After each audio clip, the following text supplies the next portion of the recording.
भारतीय नए कानूनों पर मिक्स हार्ट जी के सवाल पुराने अंदाज में।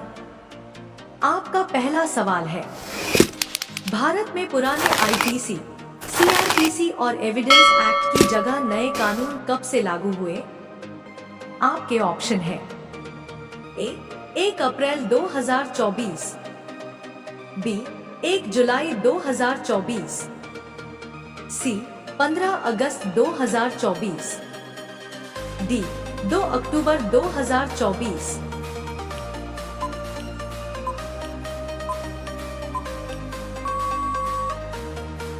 सही जवाब होगा ऑप्शन बी 1 जुलाई 2024, क्योंकि इसी दिन भारत के आपराधिक न्याय तंत्र में इतिहास रचा गया। आपका दूसरा सवाल है, भारतीय न्याय संहिता बीएनएस में हत्या का प्रयास किस धारा में आता है? आपके ऑप्शन है ए 107, बी 111, सी 115, डी 117।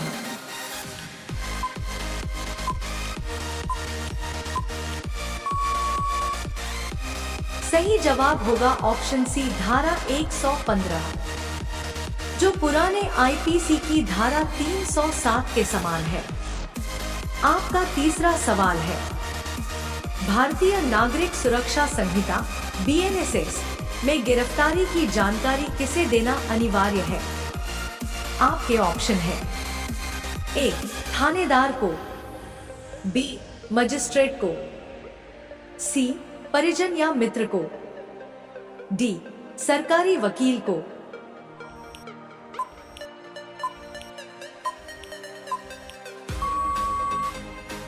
सही जवाब होगा ऑप्शन सी परिजन या मित्र को, क्योंकि बीएनएस नागरिक अधिकारों की सुरक्षा को प्राथमिकता देता है।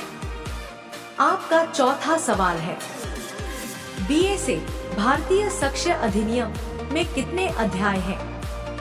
आपके ऑप्शन है ए 10, बी 11, सी 12, डी 13।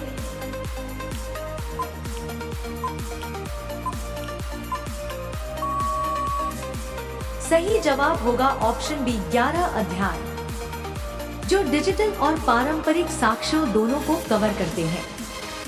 आपका पांचवा सवाल है, बीएनएस में डकैती का अपराध किस धारा में बताया गया है? आपके ऑप्शन है ए 314, बी 316, सी 317, डी 319।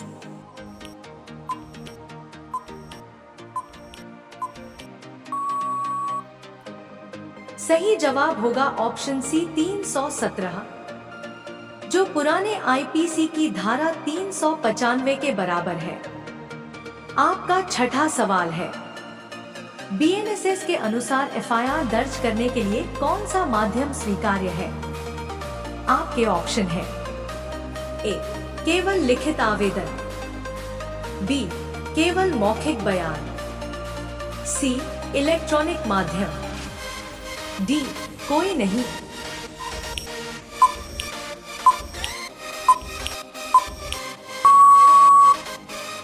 सही जवाब होगा ऑप्शन सी इलेक्ट्रॉनिक माध्यम, यानी अब ऑनलाइन भी एफआईआर दर्ज की जा सकती है। आपका सातवां सवाल है, बीएनएस में महिला की पहचान उजागर करना अपराध किस धारा में है?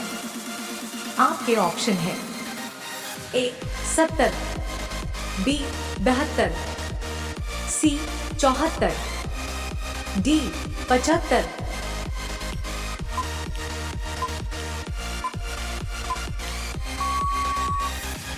सही जवाब होगा ऑप्शन सी धारा 74, जिसमें दोषी को सजा और जुर्माना दोनों हो सकता है। आपका आठवां सवाल है, बीएसए के तहत डिजिटल साक्ष्य किस धारा में मान्य है? आपके ऑप्शन है ए धारा 52, बी धारा 56, सी धारा 61, डी धारा 65।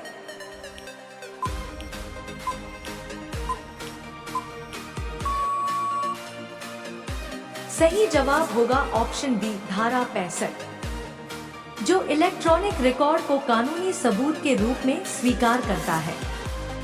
आपका नवा सवाल है, बीएनएसएस में जमानत का निर्णय किसके अधिकार में आता है?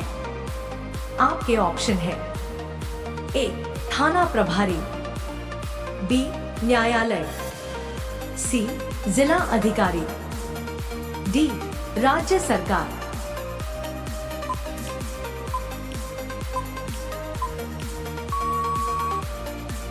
सही जवाब होगा ऑप्शन बी न्यायालय, जो साक्ष्य और अपराध की गंभीरता देखकर निर्णय करता है। आपका 10वां सवाल है, बीएनएस में साइबर ठगी किस श्रेणी में आती है? आपके ऑप्शन है, ए सामान्य अपराध, बी आर्थिक अपराध, सी डिजिटल अपराध, डी दंडनीय अपराध।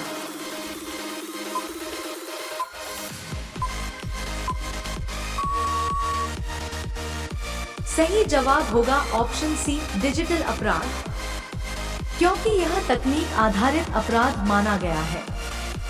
आपका 11वां सवाल है, बीएनएस में आजीवन कारावास का अर्थ क्या है?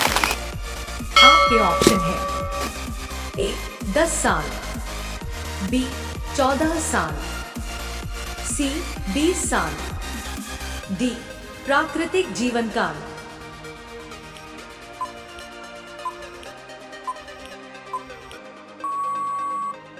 सही जवाब होगा ऑप्शन डी प्राकृतिक जीवन काल, यानी जब तक अपराधी जीवित है तब तक सजा जारी रहेगी।